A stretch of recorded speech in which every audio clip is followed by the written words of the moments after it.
Wah, kalian siap untuk petualangan epik? The Hero Became the Duke's Eldest Son adalah manhwa aksi seru dengan komedi dan drama. Cerita ini mengisahkan seorang pahlawan yang bereinkarnasi sebagai putra sulung seorang Duke. Ayo, simak review chapter Januari 69, total 62 menit, dan temukan apa yang terjadi selanjutnya. Jangan skip, tonton sampai habis. Aden Albireo, seorang pahlawan yang dikenal sebagai Dragon Slayer, memiliki masa lalu yang kelam. Ia pernah menyelamatkan dunia dari Demon Lord yang kejam, tetapi harus membayar harga yang mahal. Aden tidak punya pilihan lain selain mengorbankan dirinya untuk keselamatan negara. Ia meninggalkan kesan bahwa menjadi pahlawan itu tidaklah mudah, dan kadang-kadang harus mengambil keputusan yang sulit. Setelah mengalahkan Demon Lord, Aden jatuh ke dalam kegelapan yang pekat, tanpa dasar. Ia merasa terjatuh terus-menerus tanpa menyentuh dasar. Aden ingin membuat mereka semua menderita, tetapi kemudian ia terbangun dan menemukan dirinya dalam situasi yang tidak terduga. Ia berada di tempat yang tidak familiar, dan seorang wanita yang mengaku sebagai ibunya sedang merawatnya. Wanita itu memanggil Aden dengan nama Kremes, bukan Albireo, dan Aden merasa bingung. Ia tidak tahu apa yang terjadi padanya, atau bagaimana ia bisa berada di sana. Aden hanya ingat bahwa ia dulunya adalah seorang pahlawan, tetapi sekarang ia merasa seperti orang lain. Ia memiliki kekuatan yang disebut. Saat masih kecil, protagonis bertemu dengan Master Falcon, yang kemudian menjadi gurunya. Master Falcon dikenal sebagai Raja Prajurit Bayaran, dan protagonis menjadi muridnya. Setelah membunuh Crazy Dragon, protagonis dikenal sebagai Dragon Slayer King. Namun, Tuan Philip, yang sebelumnya dikenal sombong, telah berubah dan menjadi lebih sopan. Protagonis merasa heran dengan perubahan ini, karena sebelumnya Philip selalu melemparkan apa saja ke arahnya. Karena bosan, protagonis memutuskan untuk mengamati latihan ksatria di tempat latihan. Ia melihat seorang ksatria magang bernama Bazan, yang harus berlatih melawan seorang barbar. Protagonis merasa bahwa Bazan pasti akan kalah, karena lawannya terlihat lemah. Namun, saat pertarungan dimulai, protagonis terkejut karena lawan Bazan ternyata memiliki kemampuan bertarung yang luar biasa. Pertarungan tersebut berakhir dengan kekalahan Bazan, dan protagonis merasa terkejut dengan hasilnya. Lawan Bazan, yang kemudian diketahui bernama Aben, adalah seorang barbar yang memiliki kemampuan bertarung yang sangat tinggi. Setelah sparring dengan Karl, Aden merasa segar dan bersyukur atas kesempatan untuk berlatih. Namun, dia masih merasa bingung tentang kemampuan tubuhnya yang tidak bisa mengatasi satu duel sekalipun. Aden menyadari bahwa dia memiliki kesempatan lain untuk melakukan balas dendam, tetapi lawan-lawannya sangat kuat dan memiliki status tinggi. Mereka termasuk Night King Ban, Iron-Blooded Saint, dan Great Archmage. Aden belum sebanding dengan mereka dan mungkin harus melawan mereka secara bersamaan. Aden memutuskan untuk memanfaatkan semua sumber daya yang tersedia untuk meningkatkan kemampuan tubuhnya. Dia membeli bahan-bahan berbahaya, termasuk Hellflower dan tanaman beracun, untuk melakukan metode rusak dan sembuhkan yang ditemukan oleh para bajingan. Aden memaksa tubuhnya untuk mencapai batasnya, lalu mengembalikan tenaganya menggunakan mana potion. Metode ini sangat berisiko, tetapi Aden yakin bahwa itu akan membantunya meningkatkan kemampuan tubuhnya. Suara aneh terdengar, membuat Aden penasaran tentang identitas pemilik suara tersebut. Aden Albireo, atau dikenal sebagai Dragon Slayer King, ternyata masih hidup dan berbicara dengan seseorang yang telah mengenalnya sebelumnya. Orang itu terkejut karena Aden sebelumnya telah mati di depan matanya. Aden menjelaskan bahwa dia telah mentransfer jiwanya ke dalam tubuh orang itu sebelum dia mati, sehingga sekarang dia bisa berbicara dengannya. Orang itu masih belum bisa memahami bagaimana Aden bisa berbicara dengannya jika tubuh fisiknya sudah tidak ada. Aden menjelaskan bahwa dia pernah terikat dengan Demon God, makhluk yang ditakuti oleh dewa lainnya, tetapi ikatan itu terputus ketika dia terjebak di fight. Dia juga mengungkapkan bahwa dia telah mencoba menggunakan kekuatan dragon untuk memutarbalikkan waktu, tetapi gagal karena merasa lelah dan ingin tidur. Sekarang, Aden bersemayam di dalam tubuh orang itu dan mereka sering berbicara. Orang itu merasa senang memiliki seseorang yang juga mengingat masa lalunya, meskipun kehadiran Aden di dalam tubuhnya bisa menyeramkan. Loe membahas penyakit Mana Severance Syndrome yang dialaminya, sebuah kondisi yang membuat lengannya mengalami kekakuan. Cassie, seorang alchemis dari ras Beastkin, mengaku bahwa penyakit ini tidak bisa disembuhkan, tetapi dia sendiri juga menderita penyakit yang sama dan sedang mencari obatnya. Loe kemudian menawarkan diri untuk membantu Cassie dalam penelitiannya sebagai imbalan untuk menyembuhkan lengannya. Cassie setuju dan meminta Loe untuk memberikan cincin Ring of Swiftness sebagai imbalan. Loe yang sudah tahu fungsi cincin itu, setuju untuk memberikannya dengan syarat Kasih harus melindunginya dan mendukung penelitiannya. Loe kemudian pindah ke rumah Duk Remes, tempat Kasih bekerja, dan mulai membantu penelitian Kasih. Tuan muda Karl, putra sulung Duk, telah menghilang di Monster Mountain. Kabar ini mengejutkan banyak orang, termasuk adiknya yang sangat peduli padanya. Adiknya tersebut meminta izin untuk mencari Karl, tetapi dia diperingatkan bahwa Monster Mountain bukanlah tempat yang aman. Adiknya tetap bersikeras dan akhirnya diperbolehkan pergi mencari Karl. Saat mereka mencari, mereka menemukan jejak yang aneh dan senjata yang digunakan oleh Goblin. Mereka menyadari bahwa Goblin biasa tidak mampu menghilangkan jejak mereka, sehingga mereka menduga bahwa ada Hobgoblin yang terlibat. Hobgoblin adalah lawan yang sulit, bahkan bagi seorang kesatria yang berpengalaman. Mereka akhirnya menemukan desa Goblin dan melihat Tuan Muda Karl serta kesatria lainnya yang disandera. Mereka juga melihat 3 Hobgoblin yang sedang mengancam para sandera. Situasi ini sangat berbahaya, dan mereka harus berhati-hati jika ingin menyelamatkan Karl dan kesatria lainnya. Mereka mempersiapkan diri untuk pertarungan yang sulit dan berencana untuk menyelamatkan para sandera serta mengalahkan Hobgoblin. Aden memerintahkan Kasih untuk memberikan sebuah cincin, dan ini adalah saat yang tepat untuk menggunakannya.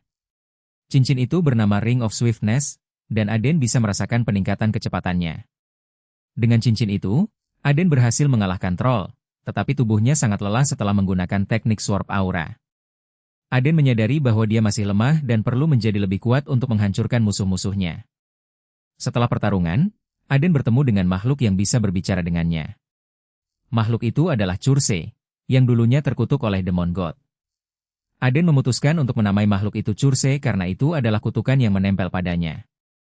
Curse menyatakan bahwa dia bisa muncul karena ikatan Aden dengan Demon God telah terputus.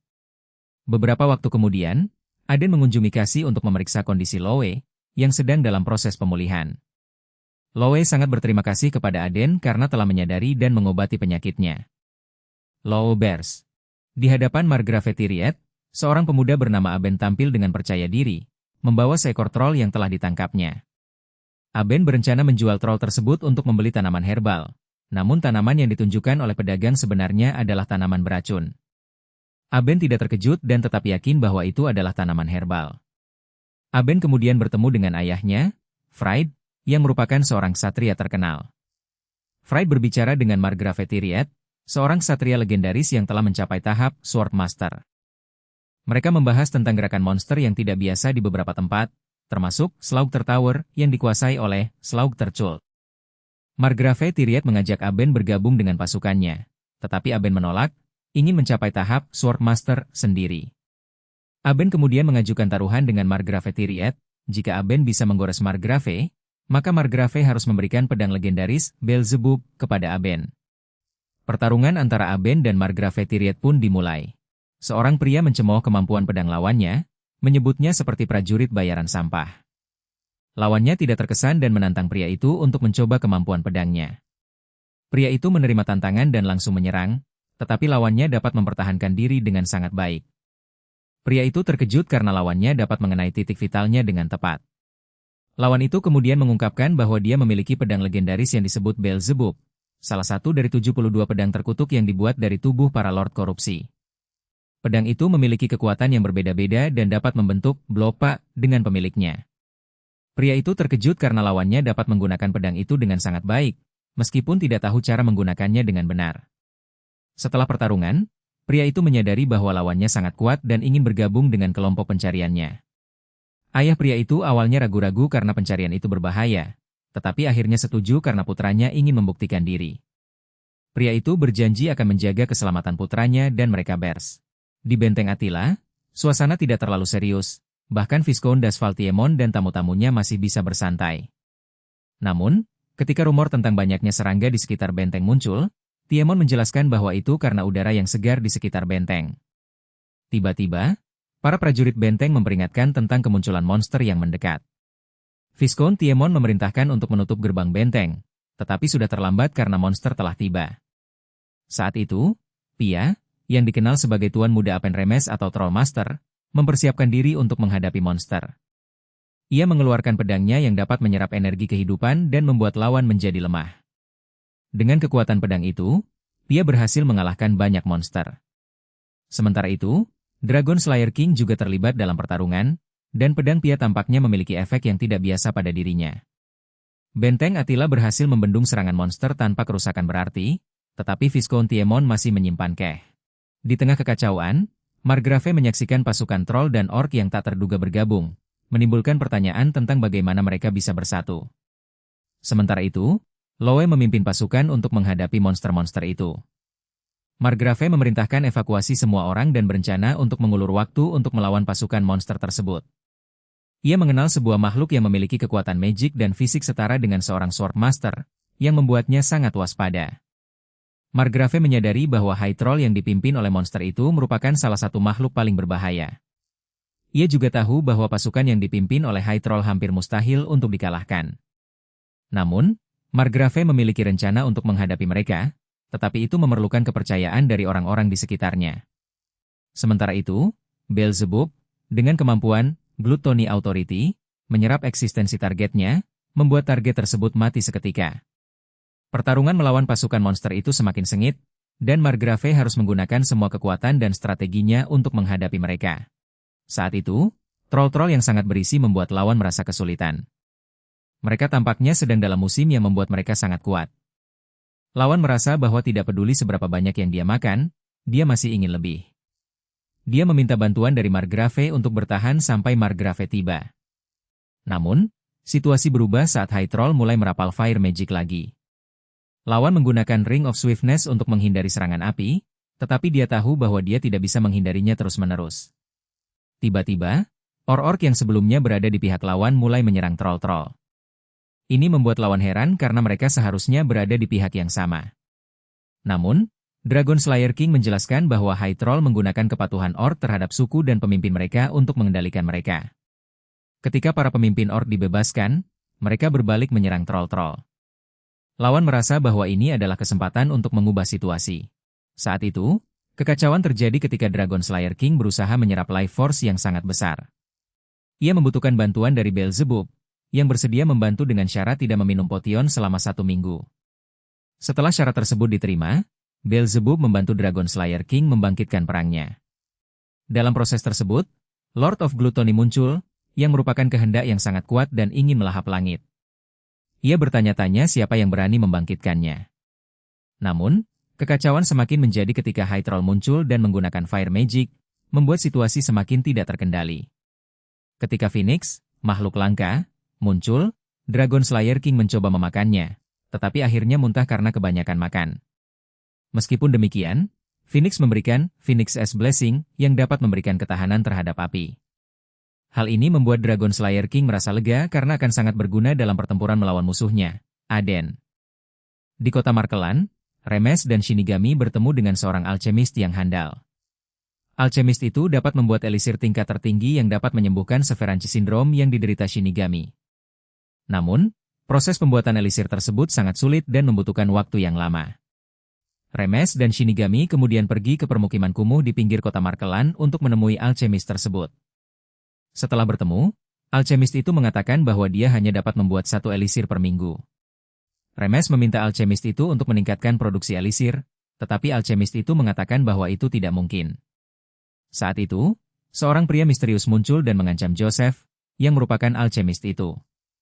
Pria misterius itu mengatakan bahwa jika Joseph tidak membawa sesuatu yang diminta keesokan hari, maka jaminanmu akan tersakiti.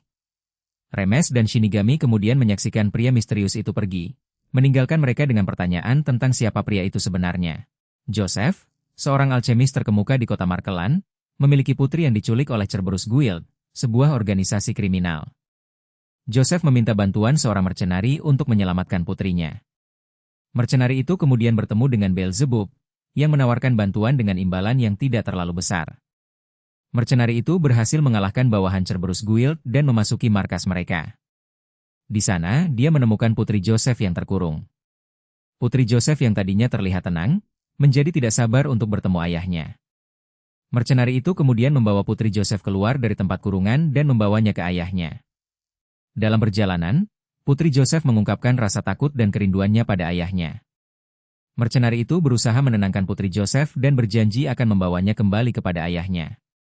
Aben Remes, putra sulung keluarga Duk, meminta bantuan seorang alchemist untuk menyelamatkan putrinya yang menderita Severanci Syndrome. Ia menawarkan imbalan berupa elisir tingkat tertinggi yang pernah dibuat, dan sebagai gantinya, ia meminta bantuan alchemist untuk membuat obat penyembuhan. Alchemist itu setuju dan meminta bahan-bahan langka seperti Dragon's Heart atau bulu Phoenix. Aben mengaku memiliki bulu Phoenix dan berjanji untuk membuat obatnya dalam 2 hari. Sementara itu, Aben dipanggil oleh ayahnya, Duke, untuk membahas tentang Imperial Banquet yang akan diadakan untuk memperingati ulang tahun putra mahkota. Aben diminta untuk menghadiri acara tersebut, tetapi ia ragu karena memiliki banyak urusan. Namun, ia akhirnya setuju untuk menghadiri acara tersebut. Ayahnya meminta Aben untuk berhati-hati dalam perjalanan dan mengingatkannya bahwa banyak orang menantikan kehadirannya. Aben merasa bahwa ia tidak memiliki pilihan lain karena adiknya, Karl, sedang sibuk melatih para kesatria. Ia berencana untuk menghadiri acara tersebut hanya untuk sekadar formalitas saja. Saat perjalanan menuju Imperial Banquet, jumlah pengawal yang banyak membuat seseorang bertanya-tanya apa yang sebenarnya terjadi. Ternyata, jumlah pengawal melambangkan kekuatan suatu keluarga, dan ini harus dilakukan untuk menjaga reputasi sang Duke. Mereka mengambil jalan yang lebih jauh, bukan jalan pintas, karena ada alasan tertentu yang membuat mereka harus berkunjung ke sebuah desa terlebih dahulu. Alasan sebenarnya adalah untuk mencari elisir tingkat tinggi, yang membutuhkan Entes Tears sebagai bahan utama.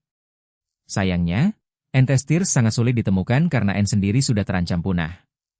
Seseorang kemudian membawa hadiah untuk orang itu yang pasti tahu tentang En. Setelah itu, mereka memasuki sebuah dungeon yang biasa, tetapi ternyata ada ruangan tersembunyi di dalamnya. Di sana, mereka menemukan Lich, makhluk bodoh yang tercipta dari seorang Black Mage yang mengubah dirinya menjadi undead. Lich ini sangat sulit untuk dilawan, tetapi jika mereka berhasil mengalahkannya, maka undead lainnya akan langsung menghilang. Setelah mengalahkan Lich, mereka mengumpulkan debu tulangnya, yang sangat disukai oleh En. Mereka juga menemukan. Di tengah percakapan tentang Dungeon Core, seorang pedagang spirit menawarkan untuk membelinya dengan harga yang cukup tinggi. Namun, pria itu malah memutuskan untuk menghancurkannya jika pedagang spirit tidak mau membelinya. Setelah berhasil menjual koin platinum dengan harga yang lumayan, pria itu akhirnya tiba di ibu kota kekaisaran dan disambut oleh Tuan Mupa. Malapetaka akan segera terjadi karena para Black Mage akan menyerang, dan Dragon Slayer King langsung menyerang mereka tanpa mempedulikan korban di sekitarnya. Sementara itu, di tempat lain, seorang pria bernama Gustav Dora, ketua mage negara Anguis, sedang berbicara dengan seseorang tentang magical engineering. Ia berharap dapat mengembangkan teknologi ini di masa depan, meskipun banyak orang yang meragukannya. Gustav Dora sendiri memiliki reputasi yang cukup kontroversial dan pernah menyebabkan kehancuran besar di negara Magic Tower.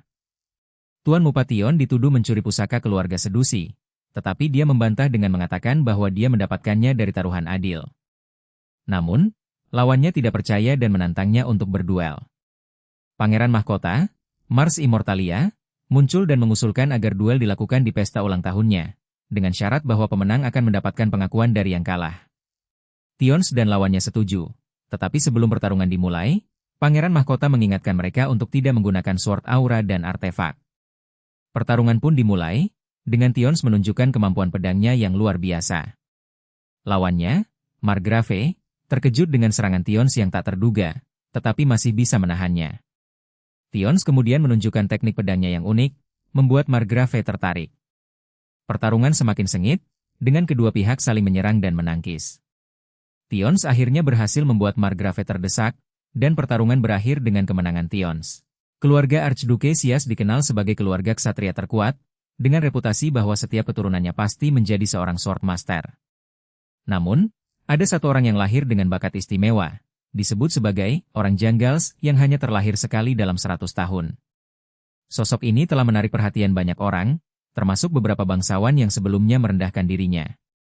Di sebuah perjamuan, beberapa bangsawan mencoba mendekatinya, tetapi dia tidak terlalu percaya pada mereka. Dia lebih mempercayai seseorang yang disebut sebagai Troll Master, yang telah memberinya beberapa bantuan sebelumnya. Sementara itu, sebuah organisasi intelijen yang dipimpin oleh Fire of Florence juga terlibat dalam kejadian ini, dengan tujuan yang masih belum jelas. Tiba-tiba, situasi menjadi kacau ketika undead muncul, termasuk yang terkuat, Death Knight. Keluarga Sias dan sekutunya harus berjuang untuk menghadapi mereka, tetapi ada kecurangan yang terjadi. Death Knight telah diperkuat dengan Dark Magic, membuatnya menjadi lawan yang sangat kuat. Dengan bantuan perisai Banshee Spirit, mereka berhasil menahan serangannya, tetapi masih belum jelas apa yang. Diary terkejut saat mengetahui bahwa lawannya memiliki kekuatan semi-master, bahkan mampu menahan serangannya dengan mudah. Ia menyadari bahwa lawannya bukanlah orang biasa, melainkan seseorang yang telah mencapai level semi-master. Diary juga menyadari bahwa lawannya memiliki kekuatan yang sangat besar, sehingga membuatnya sulit untuk menyerang. Untungnya, Diary memiliki taktik yang dapat digunakan untuk mengalahkan lawannya, yaitu taktik provokasi. Ia percaya bahwa dengan menggunakan taktik ini, ia dapat membuat lawannya marah dan melakukan kesalahan, sehingga memberinya kesempatan untuk menyerang. Diary juga memiliki perisai roh yang sangat kuat, yang dapat membantunya menahan serangan lawannya. Lawannya, yang memiliki kekuatan semi-master, tampaknya memiliki kelemahan, yaitu kegilaan. Diary menyadari bahwa kegilaan ini dapat membuat lawannya menjadi lebih kuat, tetapi juga membuatnya lebih sulit untuk dikontrol. Ia berencana untuk menggunakan kelemahan ini untuk mengalahkan lawannya. Pertarungan antara Diary dan lawannya semakin sengit, dengan kedua belah pihak saling menyerang dan bertahan. Setelah pertarungan sengit, Tion akhirnya berhasil mengalahkan Death Knight. Kemenangannya ini membuatnya merasa lega, tetapi juga menyadari bahwa masih banyak tantangan yang harus dihadapi. Ia ingat ucapan Aden tentang pedang border count yang lebih akurat dan memutuskan untuk meningkatkan kemampuan pedangnya. Saat itu, Nicheta tiba-tiba muncul dan membantu Tion dengan menghentikan mantra summoning yang dilakukan oleh Black Mages. Dengan demikian, situasi menjadi lebih terkendali. Tion kemudian memutuskan untuk beristirahat sejenak karena tubuhnya terluka parah akibat pertarungan. Tidak lama kemudian, Tion mendapat kunjungan dari seorang tamu yang tidak terduga. Tamu itu memasuki ruangan dengan mudah, meskipun Tion telah memasang barrier penghalau suara. Tion merasa curiga dan mengeluarkan naluri membunuhnya, tetapi tamu itu mengaku memiliki tujuan yang sama dengan Tion, yaitu membenci Black Mages yang telah melupakan prinsip mereka. Tion menjadi penasaran dan memutuskan untuk mendengarkan penjelasan tamu itu. Tuan Muda Aben sedang berbicara dengan seseorang tentang kekeringan yang akan melanda wilayah Barken, sebuah daerah yang terkenal dengan kesuburannya. Ia percaya bahwa kekeringan itu akan terjadi dalam 3 bulan lagi dan meminta lawan bicaranya untuk mempercayainya. Sementara itu, Nicheta muncul dan membicarakan tentang pedang yang dimiliki Aben, yang konon layak dimiliki olehnya. Aben juga membicarakan tentang kekuatan Tion dan bagaimana ia ingin menangkapnya. Aben dan rombongannya kemudian tiba di wilayah Remes, di mana mereka disambut dengan upacara penyambutan. Aben merasa tidak nyaman dengan upacara tersebut, tetapi ia tetap bersikap sopan.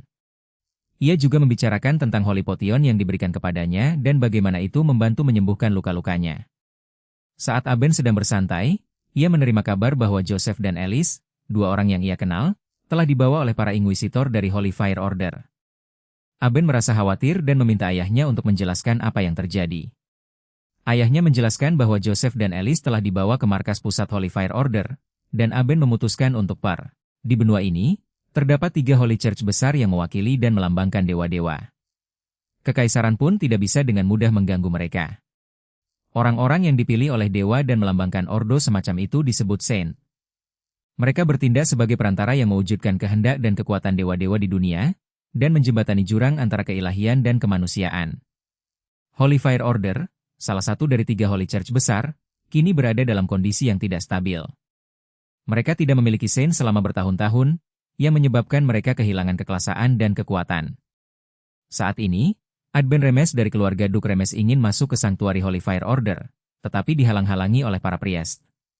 Ia kemudian bertemu dengan seorang priest bernama Bali, yang merupakan Dragon Slayer King dan memiliki kekuatan luar biasa.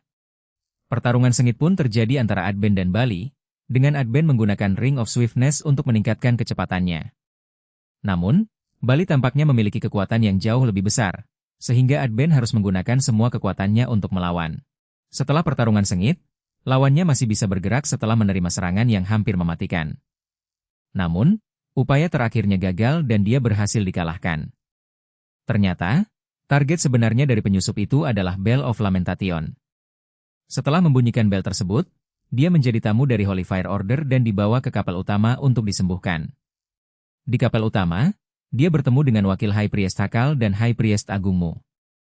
Mereka berbicara tentang kejadian yang terjadi dan penyusup itu menjelaskan bahwa dia ingin bertemu dengan High Priest. Namun, High Priest saat ini tidak bisa ditemui karena alasan tertentu. Sebagai gantinya, otoritas tertinggi di Holy Fire Order akan menemui penyusup itu. Penyusup itu kemudian berbicara dengan seorang anggota Seven Star Society, yang mengabdi kepada Master of the Holy Fire. Mereka berbicara tentang kejadian yang terjadi di Holy Fire Order dan penyusup itu meminta penjelasan tentang apa yang terjadi. Anggota Seven Star Society itu menjelaskan bahwa setiap 40 tahun, seorang Saint akan lahir dan naik ke posisi High Priest di order mereka. Namun, 10 tahun yang lalu, kandidat Saint yang memiliki stigma mulai dibunuh. Joseph menegaskan bahwa tidak ada yang bisa membawa tamu ke kediaman Duke tanpa perintah langsung dari Duke. Ia menyampaikan bahwa menghalangi misi Holy Order tidak akan berakhir dengan baik. Seseorang meminta Joseph untuk berbicara dengan orang tersebut, dan Joseph mengenalinya sebagai Sir Spele. Sir Spele mengungkapkan bahwa ia telah menemukan lokasi Joseph melalui insiden Cerberus Guild Annihilation. Ia menjelaskan bahwa High Priest sakit parah dan tidak bisa disembuhkan dengan Sacred Art atau skill medis. Sehingga Order berencana untuk mengadakan Saintes Awakening Ceremony untuk menjadikan Alice seorang Saintes dan menggunakan energi sucinya untuk menyembuhkan High Priest. Joseph meminta Sir Spele untuk tidak menggunakan kekerasan dan khawatir tentang Alice yang mungkin menjadi target. Sir Spele menjelaskan bahwa Alice memiliki Holy Mark yang sangat kuat dan bisa menyelamatkan High Priest. Ia juga mengungkapkan bahwa ada orang di Order yang mengincar mereka yang memiliki Holy Mark. Joseph memutuskan untuk mencari tahu apa yang terjadi pada High Priest dan menemukan bahwa ia telah dikutuk oleh seorang Park Mage. Kutukan itu telah terintegrasi dengan tubuh High Priest dan hampir mustahil untuk dipatahkan. Joseph menyadari bahwa Alice bisa menjadi ancaman bagi Park Mage dan memutuskan untuk meningkatkan. Alice masih ragu-ragu tentang menjadi seorang Saintes. Ia merasa bahwa seorang Saintes harus kuat dan pemberani, tapi ia sendiri adalah seorang penakut. Namun, Wakil High Priest meyakinkannya bahwa menjadi Saintes tidak harus selalu baik dan pemberani, karena Saintes juga manusia yang bisa marah, menangis, dan memiliki perasaan. Sementara itu, di tempat lain, Dark Mage Ilah memiliki rencana untuk menghancurkan Saintes dan merebut kekuasaan. Ia berencana untuk membunuh Saintes saat upacara Awakening Saintes. Ilah juga memiliki rekan yang kuat dan berpengalaman, yaitu Wakil High Priest. Aden Albireo, seorang yang menyelamatkan Alice, bertemu dengan Wakil High Priest dan mengetahui bahwa Wakil High Priest sebenarnya adalah seorang Dark Mage. Aden juga mengetahui bahwa Ilah memiliki rencana untuk merebut kekuasaan dan menghancurkan Saintes. Dengan demikian, Aden harus segera mencari tahu siapa mereka yang Ilah panggil dan apa rencana mereka yang sebenarnya. Saat itu, seorang pemuda yang menguasai teknik pedang Dark Knight Ben Nighaima muncul dan mengejutkan lawannya. Pemuda ini adalah Marekan, Tuan Muda Dayere, yang memiliki kemampuan pedang yang sangat tinggi. Lawannya, yang masih menyembunyikan identitasnya, terkejut karena mereka dapat mengenali teknik pedangnya. Mereka berdua terlibat dalam pertarungan sengit, dengan mereka menggunakan kecepatan dan kekuatan pedangnya untuk menghadapi lawannya. Lawannya, yang memiliki kekuatan pedang yang sangat kuat, menggunakan kemampuan resonance untuk mengganggu aliran mana Marekan. Namun, Marekan tidak mudah dikalahkan dan terus melancarkan serangan demi serangan. Pertarungan mereka semakin sengit, dengan keduanya menggunakan kemampuan dan kekuatan mereka untuk menghadapi lawan. Marekan kemudian memutuskan untuk menggunakan bom asap untuk melarikan diri, karena dia tidak ingin terlalu terlibat dalam pertarungan tersebut. Sementara itu, lawannya masih berusaha untuk mengalahkan Marekan, tetapi dia tidak berhasil. Pertarungan mereka akhirnya berakhir, dengan Marekan berhasil melarikan diri dan lawannya masih. Di hari upacara Awakening Sang Saintes, suasana gereja Holy Fire terasa tegang. Seorang pria misterius memasuki gereja, menyebutkan tentang adanya seorang heretik yang berinteraksi dengan kegelapan. High Priest gereja itu tampak terkejut dan menyangkal tuduhan tersebut, tetapi pria misterius itu tetap yakin akan kebenaran kata-katanya. Sementara itu, Alice, seorang pemuda yang telah menyelamatkan gereja, menerima hadiah dari seorang biarawati, yaitu pil berkualitas tinggi yang langka dan berharga.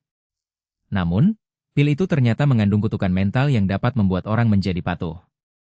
Di saat yang sama, suara Shinigami terdengar, memperingatkan tentang adanya ancaman besar. High Priest kemudian mengungkapkan bahwa dirinya sebenarnya adalah seorang Dark Mage, dan tuduhan itu sebenarnya ditujukan pada Tuan Muda Remes.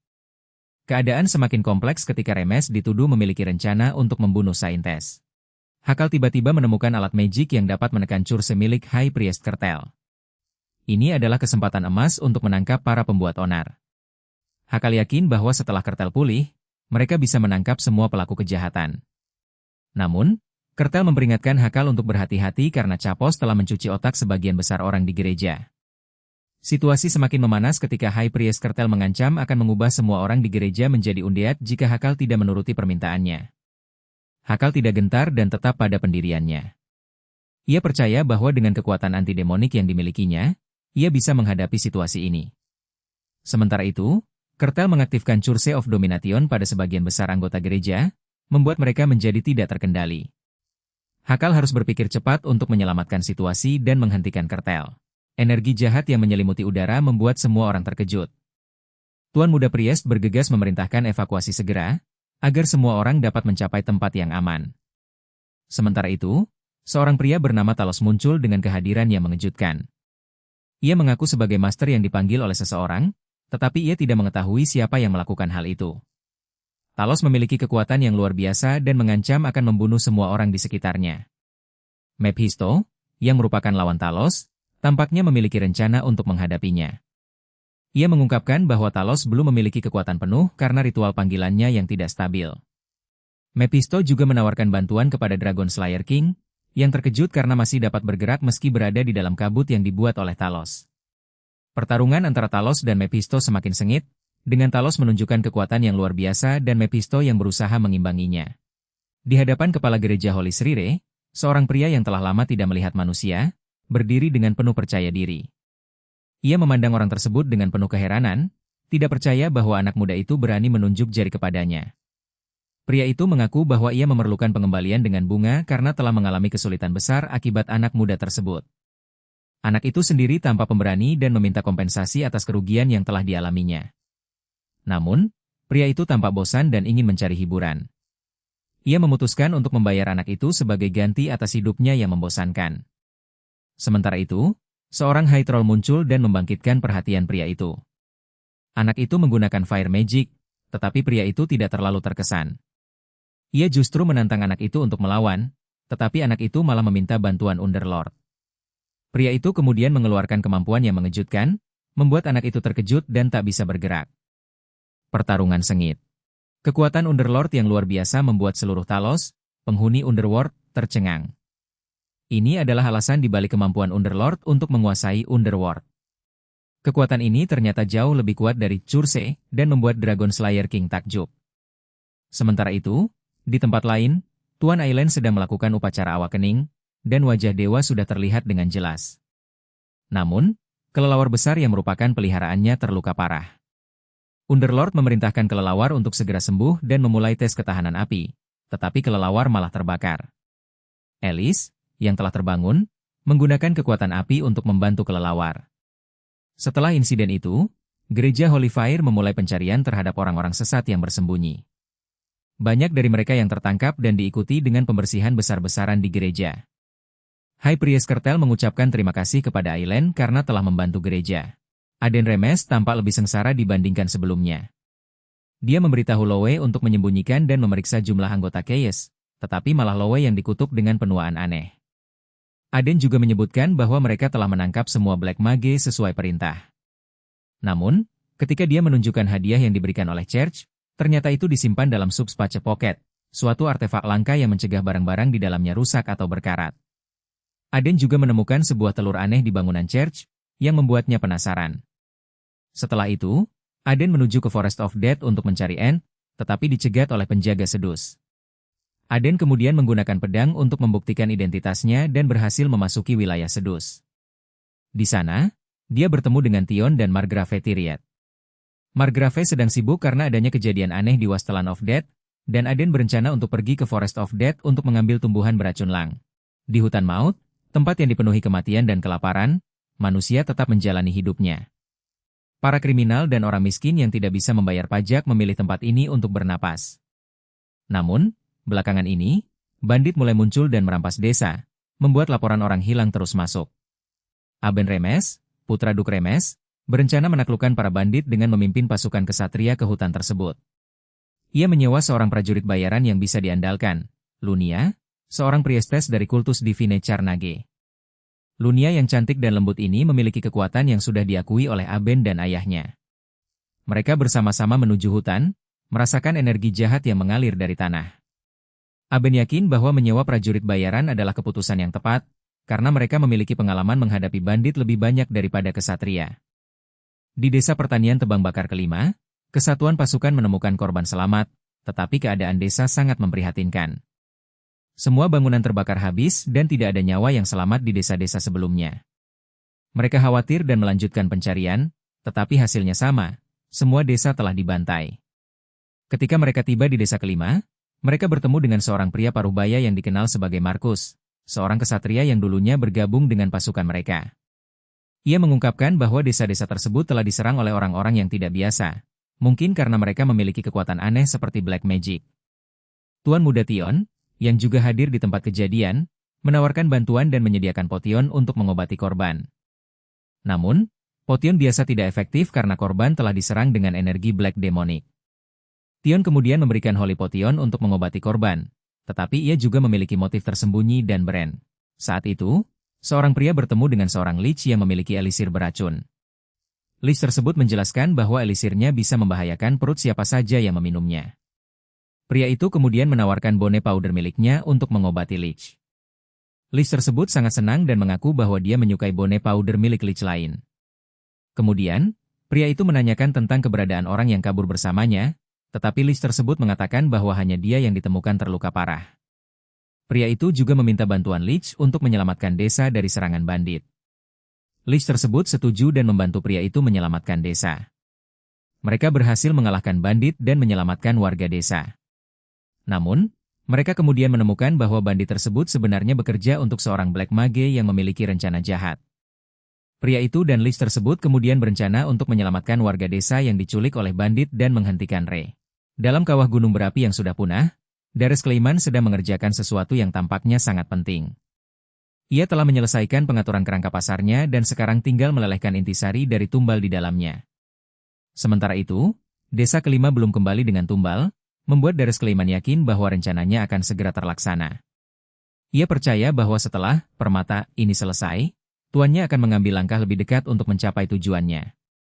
Di tempat lain, Tion dan Lunia sedang membahas tentang keselamatan desa mereka.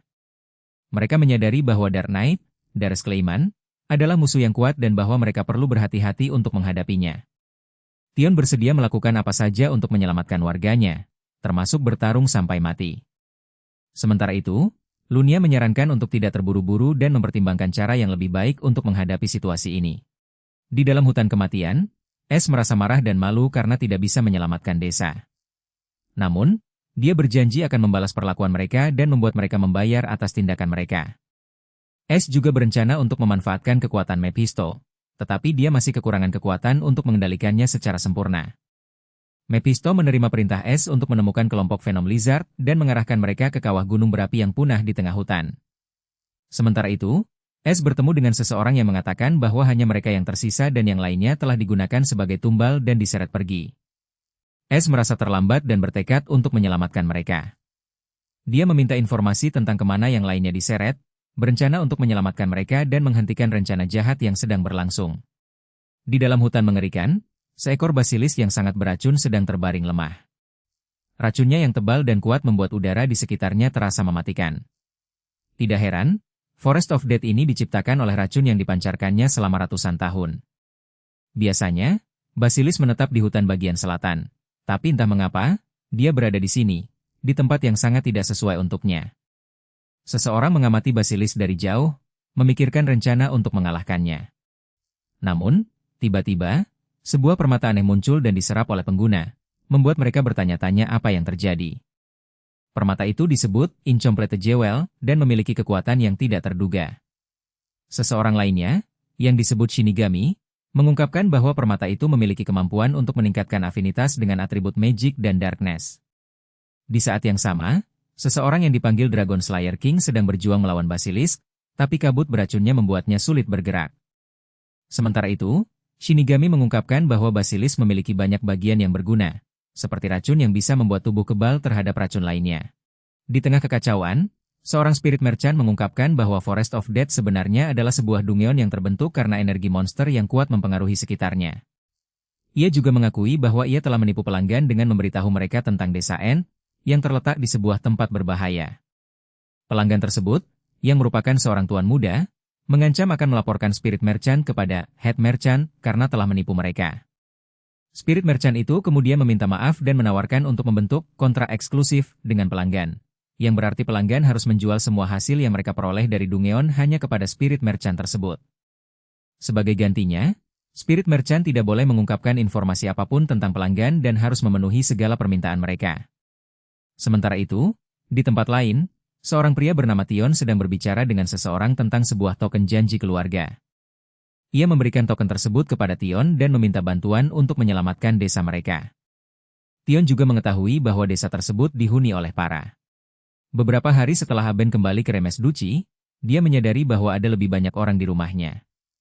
Tiba-tiba, seekor anjing besar muncul, membuatnya terkejut. Anjing itu semakin besar setiap harinya dan sangat patuh pada perintah. Aben mulai curiga bahwa anjing itu mendapatkan efek dari Smell Awakening Potion yang diberikan kepadanya saat menyelamatkan desa Goblin. Saat itu, Aden mencoba meminum racun basilisk untuk membuat tubuhnya kebal terhadap semua racun. Namun, Nicheta Florence, kepala Black Magic Force, tiba-tiba muncul dan memperkenalkan dirinya. Dia mengaku sebagai keturunan terakhir keluarga Florence dan menyatakan bahwa Aden adalah Lord of the Underworld. Nicheta juga mengetahui tentang kalung, barak yang dikenakan Aden, yang merupakan harta karun keluarga kerajaan Florence. Aden kemudian mengungkapkan identitas aslinya sebagai Lord of the Underworld, Akin Wusus, dan menyatakan bahwa Nicheta salah paham tentang dirinya. Dengan identitas barunya, Aden mar. Di hutan dekat Monster Mountain, suatu pagi yang indah, suasana terasa menyenangkan. Fairy Tree yang ditanam beberapa hari lalu telah tumbuh dengan pesat, bahkan melebihi harapan. Rupanya, hal ini berkat holy power dari saintes Alice yang telah menuangkan kekuatannya ke tunas pohon itu. Kepala suku dan yang lainnya terlihat senang dengan pertumbuhan pohon yang luar biasa ini. Sementara itu, wakil kepala suku Ehud sedang menganalisis telur yang dibawa, yang ternyata adalah telur spiritual beast, makhluk langka yang memiliki kemampuan unik. Mereka membahas tentang cara menjinakkan telur ini dan bagaimana memberinya energi yang tepat untuk membuatnya tumbuh. Selain itu, Aden juga menemukan sebuah buku kuno yang berisi teknik mana cultivation, yang membuatnya sangat penasaran dan ingin mempelajarinya lebih lanjut. Pembicaraan tentang ziarah Alice pun terus berlangsung. Seperti yang dikatakan oleh hukum kardinal dari Holy Fire Order, setiap saint harus melakukan perjalanan ziarah ke seluruh benua pada tahun yang sama setelah melakukan awakening ceremony.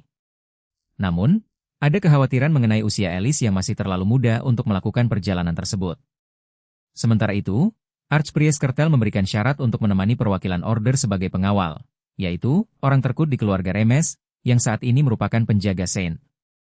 Di sisi lain, Aden memutuskan untuk pergi ziarah, dan dia juga memiliki rencana untuk membalas dendam. Dia ingin mengalahkan Night King, Shibeta, yang dianggap sebagai target paling mudah. Sementara itu, seorang pengemis yang mengaku sebagai ketua mage dari negara Magic Tower Anguis meminta pertemuan dengan Aden. Orang tersebut adalah Gustav Dora, yang berpenampilan tidak terawat dan meminta bantuan sebesar 1000 gold untuk melanjutkan peneliti. Masa lalu Aden sebagai Aden Albireo kembali terkenang, ketika dia menghadapi serangan dari Magic Tower. Gustav, yang dikenal karena kekuatan magical engineering-nya, berhasil menciptakan sesuatu yang mengesankan. Aden masih memikirkan tentang ziarah ke Holy Fire yang akan dimulai esok hari, dan dia berharap tidak terlalu banyak pada Gustav. Sementara itu, Loe mengajukan diri untuk melindungi Aden dalam perjalanan tersebut, meskipun Aden merasa lebih kuat daripada Loe. Namun, Loe telah berubah dan ingin membuktikannya. Setelah pertarungan singkat, Aden mengakui kekuatan Loe dan membiarkannya ikut dalam ziarah.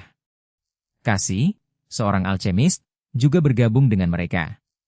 Saat itu, Gustav muncul dengan sebuah kereta yang telah dibuatnya menggunakan magical engineering. Kereta tersebut dilengkapi dengan fitur-fitur canggih seperti pengendalian cuaca dan bantalan magic untuk perjalanan yang nyaman.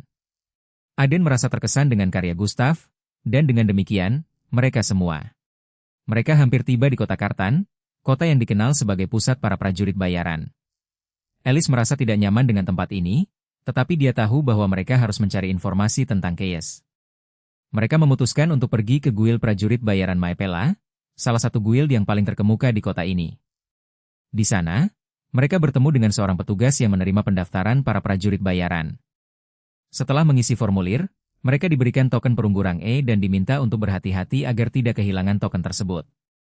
Mereka kemudian memutuskan untuk memasuki Dungeon Sarang Kelinci, sebuah dungeon dengan rang rendah yang cocok untuk Alice mendapatkan pengalaman tempur nyata. Dengan Cassie dan Choco yang tetap siaga di penginapan, Mereka memasuki Dungeon dan siap menghadapi apapun yang ada di dalamnya. Alice menunjukkan kemampuan luar biasa dalam bertarung, menggunakan kekuatan sucinya langsung di sekitar kepalan tangannya.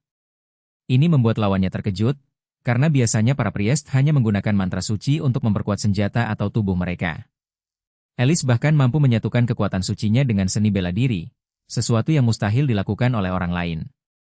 Kemampuan Alice ini membuat lawannya takjub, dan mereka mengakui bahwa Alice telah menjadi monster di medan pertarungan. Sementara itu, Alice sendiri sedang menjelajahi Dungeon dan menemukan harta karun yang melimpah. Namun, perjalanan Alice tidak berlangsung lama, karena dia segera dipanggil oleh Guild Master Marcus Maedela, yang memiliki putri yang menderita penyakit misterius.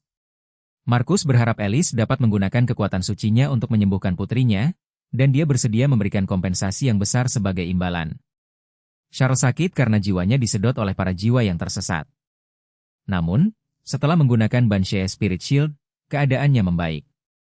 Ternyata, obat yang diberikan sebelumnya malah berbahaya, karena mengandung racun yang melemahkan kekuatan hidupnya. Para jiwa yang tersesat mengira tubuhnya sudah mati dan meninggalkannya, tetapi jika obat itu terus diberikan, Charles akan segera mati.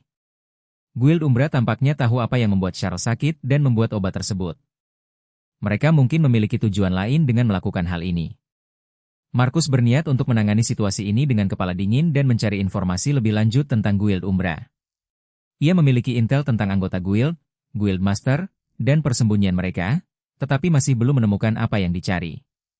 Ia mencari seseorang yang bisa diandalkan, mungkin seseorang yang sudah dikenal sebelumnya. Di sebuah kedai di kota Kartan, seorang pria bernama Arman sedang menikmati minuman bersama anggota Guild Umbra. Namun, suasana hati Arman berubah saat dia mengetahui bahwa lawannya, seorang pria bernama Anka, masih hidup dan bergabung dengan Guild Umbra. Anka, yang dulunya adalah Guild Master Guild Kerberos, menceritakan kisah masa lalunya yang pahit dan kegagalan yang dialaminya. Saat Arman dan Anka bertemu, suasana menjadi tegang. Anka mengungkapkan bahwa dia telah mengubah identitasnya dan bergabung dengan Guild Umbra untuk memulai hidup baru. Namun, Arman tidak percaya dan menantang Anka untuk bertarung. Sementara itu, terungkap bahwa Guild Umbra melakukan eksperimen pada manusia di dalam Dungeon, dan Spirit Merchant terlibat dalam kegiatan tersebut. Arman dan Anka kemudian berencana untuk menghancurkan Guild Umbra dan Spirit Merchant yang terlibat dalam kejahatan tersebut. Di hadapan pintu belakang Guild, seorang kesatria berperawakan besar dengan armor hitam dan pedang besar berdiri tegak. Dia adalah Dark Knight milik Lord Shelbeta, yang kemudian meminta Guild Master Umbra untuk menemuinya. Setelah meminta maaf atas ketidaksabaran penjaganya, Dark Knight memperkenalkan diri dan membawa seorang bawahannya, Dark Mage. Guild Master Umbra menerima kedatangan mereka dan meminta penjelasan tentang tujuan kunjungan tersebut. Dark Knight menjelaskan bahwa dia datang untuk melakukan inspeksi dan meminta untuk dibawa ke Dungeon bawah tanah milik Guild. Di dalam Dungeon, terdapat eksperimen yang sedang berlangsung, yaitu menciptakan pasukan abadi dengan memasukkan kemampuan monster ke dalam tubuh manusia. Mereka telah mencapai terobosan dengan menggunakan Lycanthrope Curse, sebuah kutukan werewolf, untuk meningkatkan kemampuan pasukan tersebut. Pria tersebut terkejut karena lawannya masih berdiri setelah diserang oleh Dark Knight. Ia memujinya karena dapat mengendalikan jiwa Dark Knight dan menantangnya. Pria itu kemudian menawarkan kekuatan dan posisi eksekutif Guild jika lawannya mau bekerja untuknya. Namun, tiba-tiba Guild Maedela menyerbu Guild mereka dan membutuhkan bantuan. Pria itu mengeluarkan teknik pedangnya yang dapat menyerang, Dragon Scale, dan menantang lawannya. Ia meminta bantuan Spirit Merchant Pest untuk mengalahkan lawannya, tetapi Spirit Merchant itu meminta kompensasi tambahan untuk membantunya. Pria itu setuju dan meminta Pest untuk membunuh lawannya sekarang juga. Presiden Head Merchant, seorang figur yang dihormati oleh semua pedagang spirit, muncul di dunia manusia. Dia hanya memiliki dua alasan untuk melakukannya. Untuk memperingatkan tentang perubahan serius di dalam Dungeon atau untuk membicarakan masalah besar terkait pedagang spirit. Saat ini, dia membahas tentang kesepakatan yang dilanggar oleh Guild Umbra, yang melanggar aturan Spirit Emporium. Rabbids meminta bantuan Presiden Head Merchant untuk menjelaskan situasi ini, karena mereka tidak bisa mengalahkan pedagang spirit di dalam Dungeon. Presiden Head Merchant mengungkapkan bahwa Pest, salah satu pedagang spirit, telah melakukan kecurangan untuk keuntungan pribadi. Pest berusaha membela diri, tetapi Presiden Head Merchant telah lama mengawasinya dan mengetahui tentang kecurangannya. Presiden Head Merchant juga membahas tentang cara untuk menyelamatkan Spirit of Epidemic yang tertidur lelap. Hanya ada satu cara, yaitu kontrak formal, atau menghancurkan kristalnya yang akan membuat Plague lenyap, lalu mencari spirit baru untuk kontrak dengan Charles. Pilihan ada di tangan Aden, dan dia harus. Charles masih ragu-ragu tentang keputusannya untuk menjalin kontrak dengan spirit misterius yang telah melindunginya sejak kecil.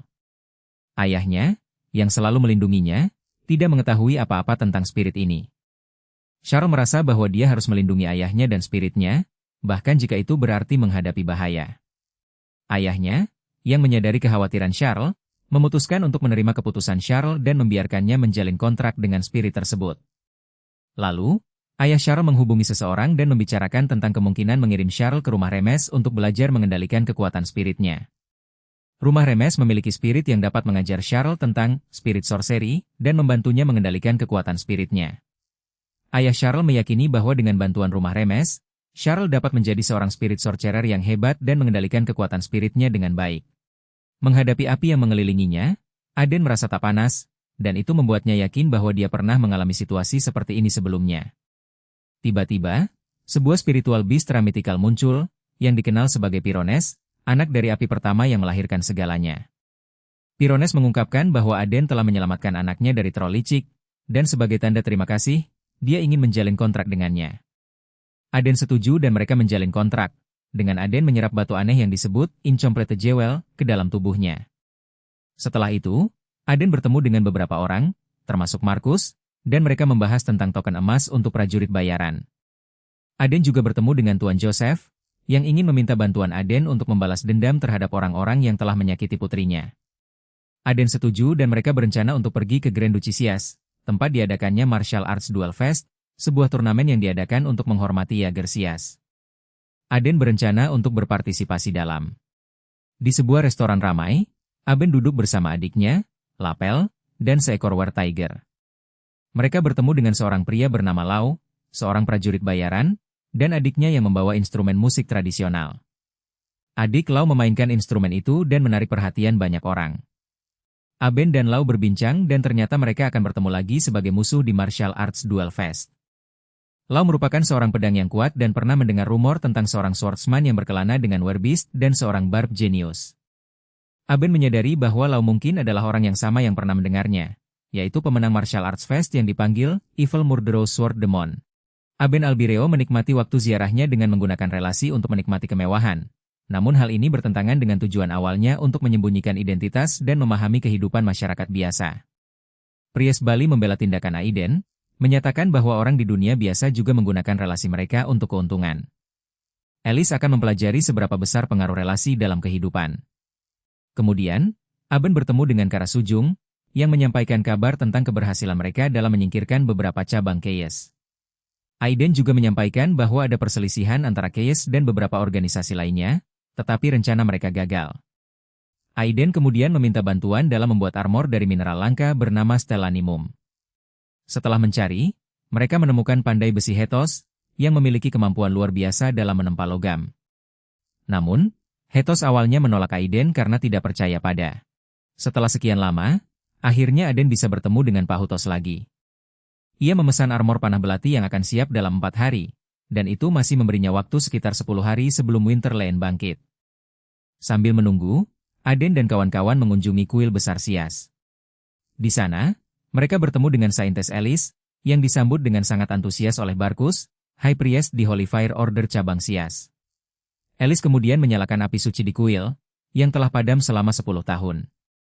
Api suci itu membuat Aiden merasakan peningkatan besar dalam efisiensi dan absorpsi mana. Ketika api suci menyala, Aiden tidak terbakar, melainkan mampu menyerap api itu, membuat semua orang terkejut. Mereka mulai menyebutnya Apostle of Holy Fire, sesuai dengan ramalan legenda tentang api suci. Pemilik Spirit Emporium, Head Merchant, mengumumkan kedatangan dungeon legendaris, Winter Queen's Nest. Berita ini membuat banyak orang terkejut, terutama karena Winter Queen telah kembali. Pemilik Emporium juga mengungkapkan bahwa Banshee dan Spectre sedang gelisah karena keinginan mereka untuk melindungi kampung halaman mereka. Sementara itu, Darius Clayman, mantan kesatria yang melayani Tuan Shelbeta, berencana untuk menggantikan manakornya yang rusak dengan batu permata. Ia juga berencana untuk mengambil kembali posisinya sebagai Grand Duke dengan bantuan Dark Knight dan Dark Mage.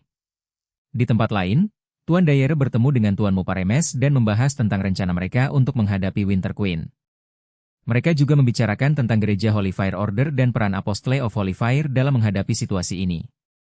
Kemudian, Tuan Shelbeta mengungkapkan rencana untuk menangkap Winter Queen dan menyerap esensinya yang pekat. Ia percaya bahwa dengan esensi Winter Queen, ia bisa menjadi.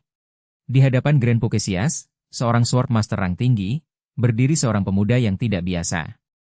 Pemuda ini menawarkan kesepakatan untuk menggantikan tim perburuan Winter Alien, sebuah monster kelas Calamity yang sulit ditangani bahkan oleh kesatria elit terbaik. Sebagai imbalan, pemuda ini meminta tanah dan semua hasil yang diperoleh dari perburuan tersebut, termasuk elisir yang sangat berharga. Elisir ini memiliki kemampuan untuk membebaskan pemuda ini dari keterbatasan mananya, memungkinkan dia untuk menembus dan mengalirkan mananya secara bebas. Namun, ada syarat terakhir yang diajukan, yaitu elisir itu sendiri. Dengan kesepakatan ini, pemuda ini siap untuk menghadapi perburuan Winter Alien, yang dikenal sebagai Dungeon Winter Queen. Dia merasa percaya diri dengan kemampuan barunya dan siap untuk menghadapi tantangan yang menunggu di dalam Dungeon. Dalam pertempuran melawan Winter Queen, kesadaran akan bahaya yang mengancam semakin meningkat. Kabut di sekitar sangat tebal, dan kepinginan yang mengancam juga semakin kuat. Seorang karakter memutuskan untuk mencari seorang pria tua, yang tampaknya merupakan pilihan yang tepat. Sementara itu, Winter Queen membangun istana yang sangat mewah untuk dirinya sendiri, tetapi lawannya tidak terlalu terkesan. Lawannya malah mempersiapkan diri untuk pertarungan seru, dengan menggunakan armor yang terbuat dari bulu phoenix yang dapat menahan kehangatan. Pertarungan semakin sengit, dan lawan Winter Queen memanggil Pyrones, yang tampaknya memiliki kekuatan yang sangat besar. Meskipun ada perbedaan kekuatan yang besar, lawan Winter Queen masih memiliki rencana untuk menghadapi Pyrones. Sementara itu, Winter Queen sendiri tampaknya memiliki kekuatan yang sangat besar, dan lawannya harus berhati-hati untuk menghadapinya. Pertarungan ini semakin seru, dan hasilnya masih belum dapat diprediksi. Dunia Grand Duchy Sias tiba-tiba berhenti berputar dan menjadi hangat, bahkan salju di gunung mulai meleleh. Semua orang terkejut dan bertanya-tanya apa yang sebenarnya terjadi. Spirit Emporium mengumumkan bahwa Dungeon Legendary, Winter Queen's Nest, telah diselesaikan oleh Aden Remes. Berita ini mengejutkan banyak orang, karena Aden Remes berhasil mengalahkan Winter Queen yang terkenal sangat kuat. Sementara itu, seseorang yang tidak suka Aden Remes merencanakan untuk menghentikannya dan mendapatkan kembali kekuatannya. Mereka memanggil White Knight dan meminta prototipe yang dibuat dari monster, bukan manusia. Namun, kekuatan permata ini tidak stabil dan dapat menyebabkan efek sampingan. Aden Remes yang telah mengalahkan Winter Queen dipuji oleh banyak orang dan diundang ke makan malam pribadi oleh Shelbeta Sias, Master Frost Fortress. Aden Remes menerima undangan ini, tetapi Shelbeta memiliki niat tersembunyi di balik undangannya. Aura yang mengerikan itu sudah diduga sebelumnya, tanda bahwa lawan telah mencapai level Sword Master. Pertarungan sengit pun dimulai, dengan lawan yang menggunakan metode unik untuk mencapai tahap ini.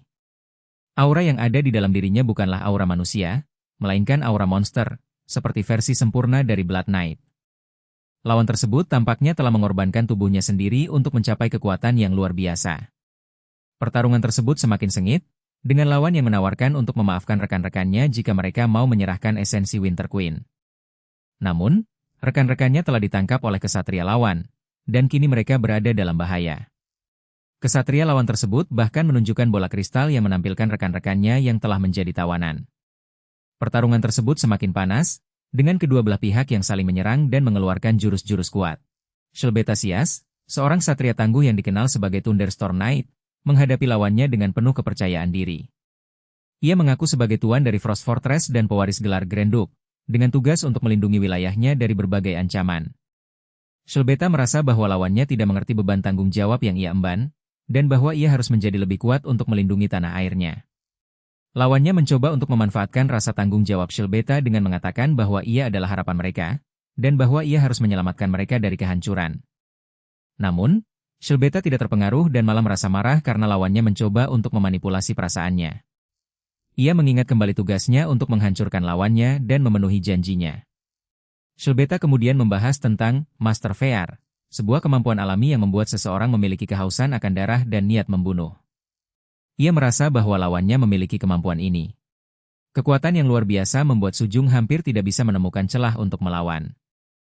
Dia merasakan aura yang rusak dan kuat, seperti yang pernah dia rasakan sebelumnya. Hyung Nim tiba-tiba muncul, membuat Sujung terkejut. Hyung Nim mengatakan bahwa Sujung hidupnya tidak akan seburuk ini jika dia tidak melakukan beberapa hal di masa lalu. Sujung meminta Hyung Nim untuk menjelaskan apa yang dia maksud, tetapi Hyung Nim malah menyalahkan Daerere, adiknya, yang telah melewati batas dengan kekuatan Black Sorcery. Kekuatan Daerere sudah mencapai tahap transcendental, membuatnya menjadi ancaman bagi semua. Suju memutuskan untuk menghentikan Daerere, bahkan jika itu berarti membunuhnya. Pertarungan sengit pun terjadi, dengan Suju menggunakan kemampuan dan kekuatan penuh untuk menghadapi Daerere. Grand Duxias mengucapkan terima kasih atas bantuan dalam menangani situasi yang melibatkan Shelbeta. Ia juga ingin tahu bagaimana kalangan tersebut bisa mengetahui rencana Shelbeta sejak awal. Ternyata, informasi itu diperoleh dari seorang prajurit bayaran. Sebagai balas jasa, Sias menawarkan kompensasi terbaik yang mereka bisa berikan. Kompensasi itu termasuk pembangunan tambang Manaston yang ternyata banyak terkubur di tempat tersebut. Dengan Manaston tersebut, rencana untuk merekrut pasukan dan membangun kekuatan bisa dimulai. Sementara itu, Hethos, seorang pandai besi, sedang menemani seorang pemuda yang menggunakan peralatan buatannya untuk menyelesaikan legendari Dungeon. Hethos juga menawarkan untuk membuat peralatan lainnya dan membantu pemuda itu untuk mengunjungi kerajaan bawah tanah Dwarf, Stoneheim, yang terletak jauh di bawah tanah dan hanya bisa di kerajaan Stoneheim. Situasi semakin genting karena golem dari Dungeon kuno telah menyerang dan pertahanan kerajaan sudah berkurang setengah. Raja dan para bangsawan berusaha mencari solusi untuk mengatasi ancaman ini. Mereka kemudian memutuskan untuk meminta bantuan dari seorang pahlawan yang memiliki kemampuan luar biasa. Saat itu, seorang pria bernama Hestos, yang dikenal sebagai pandai besi terbaik di Stromhead, datang ke kerajaan. Ia memiliki kemampuan yang luar biasa dalam membuat senjata, namun ia lebih suka menutup diri di bengkelnya dan tidak tertarik dengan urusan kerajaan. Raja kemudian meminta Hestos untuk membantu mengatasi ancaman golem, tetapi Hestos menolak karena tidak memiliki alasan untuk membantu. Raja kemudian menawarkan hadiah kepada Hestos jika ia mau membantu, seperti memberikan tambang emas atau membuat senjata terbaik di dunia untuknya. Namun, Hestos tetap menolak dan mengatakan bahwa ia tidak tertarik dengan hadiah apapun. Ia kemudian mengatakan bahwa masalah kerajaan bukanlah golem yang terlalu kuat, melainkan kerajaan yang terlalu lemah. Hestos kemudian memperkenalkan seorang ilmuwan bernama Elstaff Hyde, yang telah menemukan teknologi canggih untuk memperkuat pasukan kerajaan. Ia memperkenalkan senjata baru yang dapat menggabungkan sihir dan teknologi, yang dapat membantu kerajaan mengatasi ancaman golem. Raja dan para bangsawan sangat tertarik dengan teknologi ini dan berharap dapat menggunakan itu untuk menyelamatkan kerajaan. Dengan demikian, kerajaan Stoneheim memiliki harapan baru untuk mengatasi ancaman golem dan memperkuat pasukannya. Mereka berharap bahwa dengan bantuan Hestos dan Elstaff Hyde, mereka dapat mengatasi masalah ini dan menyelamatkan kerajaan. Namun, apakah mereka dapat berhasil dan apa yang akan terjadi selanjutnya masih belum di hadapan banyak orang? Senjata baru yang disebut Eustaff Mark I diperkenalkan. Banyak yang meragukan kemampuan senjata ini, dengan bentuk yang menyerupai pilar bangunan.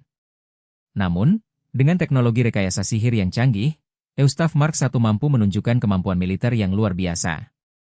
Bahkan, senjata ini dapat melindungi kerajaan dari serangan musuh. Saat itu, Jaiden dan yang lainnya sedang mempersiapkan diri untuk menghadapi ancaman musuh. Mereka tahu bahwa senjata ini dapat menjadi kunci untuk memenangkan pertempuran. Sementara itu, Stoneheim, seorang tua yang bijak, memperhatikan senjata ini dengan sangat serius. Ia tahu bahwa Eustaff Mark I bukanlah senjata biasa, melainkan sebuah karya seni yang menggabungkan teknologi dan sihir. Beberapa hari kemudian, para dwarf mulai membangun desa dan tambang di wilayah beku. Mereka bekerja sama dengan Gustav, seorang ilmuwan yang terkenal, untuk mengembangkan teknologi rekayasa sihir. Sementara itu, Aidan, seorang pemuda yang berani, menerima hadiah dari Stoneheim, yaitu sebuah apel yang disebut buah dari World Tree. Buah ini dipercaya memiliki kekuatan yang sangat besar dan dapat menghidupkan orang mati. Aidan tidak menolak hadiah ini dan merasa bahwa ia harus menerima tanggung jawab untuk melindungi Stoneheim. Ia kemudian bertemu dengan seekor naga roh yang sangat kuat dan tidak terkalahkan. Naga roh ini tidak memiliki nama, tetapi Aidan memutuskan untuk memberinya nama Leo, yang diambil dari namanya sendiri. Dengan nama ini, kontrak antara Aidan dan Leo pun terbentuk. Leo, naga roh yang kuat, kemudian menjadi mitra Aidan dalam pertempuran melawan musuh. Sementara itu, Aidan juga menemukan bahwa Blood Jewel yang belum sempurna telah berubah menjadi Blood Jewel sempurna. Perubahan ini membawa perasaan yang sangat kuat dan mengingatkan Aidan pada saat permata itu diserap ke tubuhnya sebelumnya. Dengan kekuatan ini, Aiden siap untuk menghadapi tantangan yang lebih besar dan melindungi orang-orang yang... Aiden menentang ilmu pengetahuan yang ada dengan permata darah yang belum sempurna berubah menjadi permata darah sempurna. Permata yang sempurna berfungsi sebagai inti mana, dan Aiden merasakan sensasi aneh, seperti bukan hanya inti kedua saja, tetapi mana Leo juga mengalir dalam tubuhnya. Ia bahkan melampaui batas manusia dengan naga yang menelasi permukaan dan memiliki mana hampir tidak terhinegea. Sementara itu, di Autonomous Frozen Region, Aiden's Office, seorang pengunjung datang untuk melapor tentang 3 orang yang disuruh awasi. Namun, tuanku bertanya-tanya tentang naga yang ditemukan di hutan. Naga itu bukanlah makanan, dan ada hal yang mencurigakan tentangnya. Dalam perjalanan cerita, Chalcis, pangeran kedua dari Kekaisaran Immortalia, berada di menara alkemis, Olrobos. Ia tak pernah keluar, sehingga sulit untuk diawasi. Di Kekaisaran Immortalia, ada tradisi bahwa pangeran pertama mewarisi tahta, pangeran kedua mempelajari alkemis dan menjadi penguasa menara Olrobos. Sementara itu, Shaula, seorang penyihir termuda yang mencapai ranking 7 bintang, berada di menara sihir Angelis. Ia dikenal sangat kuat dan memiliki konflik dengan Southern Great Forest Tribal Alliance. Konflik ini semakin memanas, dan tak mengejutkan, mereka tak pernah akur. Di tempat lain, Ukurak, putra dari Frost Ogre Lord, membangun pasukan monster, lebih dari 1.000 pasukan. Ia mencari balas dendam kepada manusia, tetapi tak tahu siapa yang akan datang menghampirinya. Ia bertemu dengan seorang manusia yang bisa berbicara dan memiliki kemampuan kontrol yang tajam. Aiden, yang memiliki kemampuan orange suci, bertemu dengan seorang pengunjung yang sulit untuk diizinkan masuk. Pengunjung itu memiliki kemampuan yang aneh, dan Aiden harus memeriksa mereka sendiri. Ketika ia memeriksa, ia menemukan bahwa pengunjung itu adalah Akli, yang telah lama mengenal Aiden. Akli menceritakan bahwa ia telah tersesat di pecundungan salju tanpa makanan apapun selama 2 minggu. Ia bertemu dengan pendeta wanita Lunia, yang berasal dari Carnae Chult, dan memiliki kemampuan yang luar biasa. Akli juga menemukan bahwa pendeta wanita itu berbicara bahasa manusia dan memiliki jumlah mana yang memancar darinya, setara dengan transenden level prajurit. Aiden, yang penasaran, ingin tahu apa yang terjadi dengan ore salju itu.